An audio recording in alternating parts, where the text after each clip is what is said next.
ക്രിസ്തുവില് എത്രയും സ്നേഹം നിറഞ്ഞവരെ, ഇന്ന് ദിവ്യകരുണയുടെ ഞായറാഴ്ചയാണ്. ഇത് ഈസ്റ്റർ മഹോത്സവത്തിൻ്റെ 8-ാം ദിവസമാണ് ആചരിക്കുന്നത്.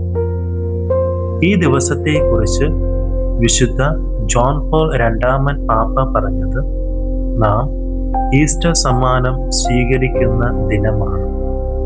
അപ്പോൾ ആ പ്രത്യേക ഈസ്റ്റർ സമ്മാനം എന്താണ്? ഈ ദിവസം മറ്റെല്ലാ ദിവസങ്ങളിൽ നിന്നും വ്യത്യസ്തമാക്കുന്നത് എന്താണ്? അത് എല്ലാ പാപങ്ങളും ശിക്ഷകളും പൂർണ്ണമായി ക്ഷമിക്കപ്പെടുന്ന അവസ്ഥയാണ്. മറ്റു വിധത്തിൽ പറഞ്ഞാൽ, ഇന്ന് ഈ പരിശുദ്ധ കൃപാ അവസ്ഥയിൽ നാം മരിച്ചവരിൽ നിന്ന് നേരിട്ട് സ്വർഗത്തിലേക്കുള്ള വഴി തുറക്കപ്പെടുകയാണ്. അപ്പോൾ ദിവ്യകരുണ എന്താണ്? ദിവ്യ എന്ന വാക്കിന് ദൈവത്തിൽ നിന്നുള്ളത് അല്ലെങ്കിൽ ദൈവത്തിനെ പോലെ എന്നാണ് അർത്ഥം. കരുണ എന്നത് കുറ്റക്കാരെ ശിക്ഷിക്കാതിരിക്കുകയോ ദോഷം ചെയ്യാതിരിക്കുകയോ ചെയ്യുന്ന അവസ്ഥ. അതിനാൽ ലളിതമായി പറഞ്ഞാൽ, ദിവ്യകരുണ എന്നത് ദൈവം കുറ്റക്കാരെ ശിക്ഷിക്കാതിരിക്കുകയാണ്. ഈ തിരുനാൾ കത്തോലിക്ക സഭയിൽ എങ്ങനെ സ്ഥാപിതമായി? 2000-ലെ ജൂബിലി വർഷത്തിൽ വിശുദ്ധ ജോൺ പോൾ രണ്ടാമൻ പാപ്പ ഈ പുതിയ തിരുനാൾ സ്ഥാപിച്ചു. ഇത് ക്രിസ്തുവിൻ്റെ ഇഷ്ടം നിറവേറ്റിയതാണെന്നാണ് അദ്ദേഹം പറയുക. സഭയ്ക്ക് ദൈവകരുണയുടെ മഹത്തായ അനുഗ്രഹത്തെ വീണ്ടും ഊന്നി പറയേണ്ടതുണ്ടെന്ന് അദ്ദേഹം വിശ്വസിച്ചതിനാലാണ് ഇത് സംഭവിച്ചത്. പഴയ നിയമത്തിൽ ദൈവം മോശയോട് വർഷത്തിൽ ഒരിക്കൽ പ്രായശ്ചിത്ത ദിനം ആചരിക്കാൻ കൽപ്പിച്ചു. അതിനാൽ അവർ സ്വയം വിനയപ്പെടുത്തി മൃഗബലി അർപ്പിച്ചു. അവസാന ദിവസം ദൈവം അവരുടെ പാപങ്ങൾ ക്ഷമിക്കും. ഇത് വിധിക്കുള്ള വാർഷിക തയ്യാറെടുപ്പായിരുന്നു. ഇന്നും യഹൂദർ ഈ തിരുനാൾ യോം കിപ്പൂർ എന്ന പേരിൽ ആചരിക്കുന്നു. ഇത് അവരുടെ ഏറ്റവും വലിയ തിരുനാളാണ്. 10 ദിവസത്തോളം നീളുന്നു.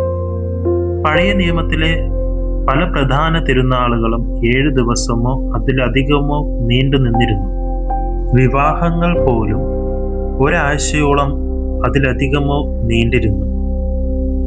അതുകൊണ്ട് ദിവ്യകരുണയുടെ ഈ തിരുനാൾ പ്രായശ്ചിത്ത ദിനത്തിൻ്റെ ഒരു നവീന പൂർത്തീകരണമാണ്.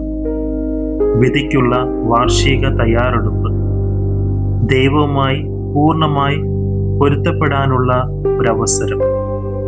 യേശു മരിക്കുന്നതിന് മുമ്പ് തൻ്റെ സഭയ്ക്ക് നൽകിയ അവസാന നിർദ്ദേശം എന്തായിരുന്നു? ഉയർത്തെഴുന്നേറ്റതിന് ശേഷം നൽകിയ ആദ്യ നിർദ്ദേശം എന്തായിരുന്നു? അവസാന നിർദ്ദേശം പരിശുദ്ധ കുർബാനയായിരുന്നു. ഉയർത്തെഴുന്നേറ്റതിന് ശേഷം ആദ്യ നിർദ്ദേശം കുമ്പസാരമായിരുന്നു. ഈ 2 കൂദാശകളും ദിവ്യകരുണയുടെ ഉറവിടമാണ്. ഇന്നത്തെ സുവിശേഷത്തിൽ യേശു അപ്പോസ്തലന്മാരോട് പറഞ്ഞത് ഓർക്കുക: പരിശുദ്ധാത്മാവിനെ സ്വീകരിക്കുവിൻ. നിങ്ങൾ ആരുടെ പാപങ്ങൾ ക്ഷമിക്കുന്നുവോ അവ ക്ഷമിക്കപ്പെടും. ഇത് ഉയർത്തെഴുന്നേറ്റ രാത്രിയിൽ സംഭവിച്ചു.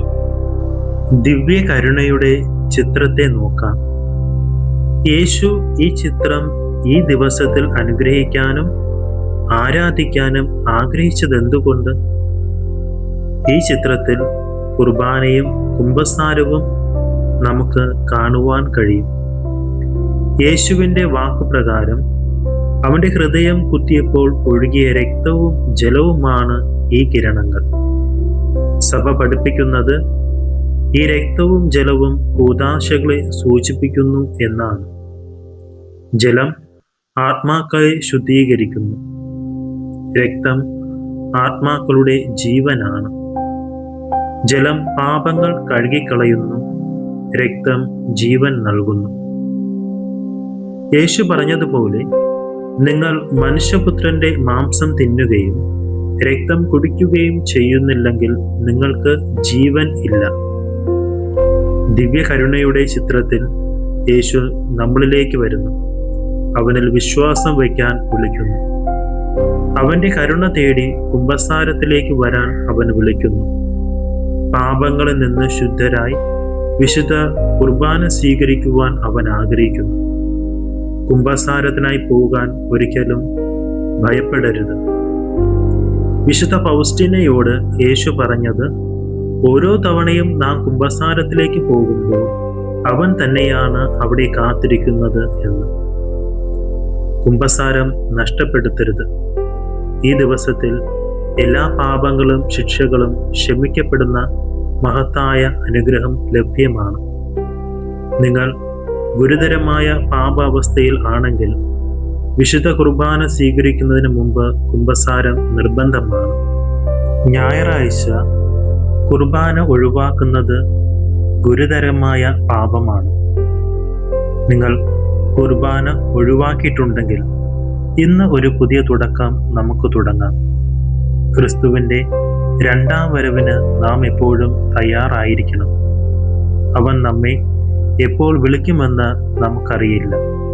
അതിനാൽ എപ്പോഴും തയ്യാറായിരിക്കണം, കുർബാനയിലൂടെയും കുമ്പസാരത്തിലൂടെയും. ദൈവം നമ്മെ ഓരോരുത്തരെയും സമൃദ്ധമായിട്ട് അനുഗ്രഹിക്കുമാറാകട്ടെ.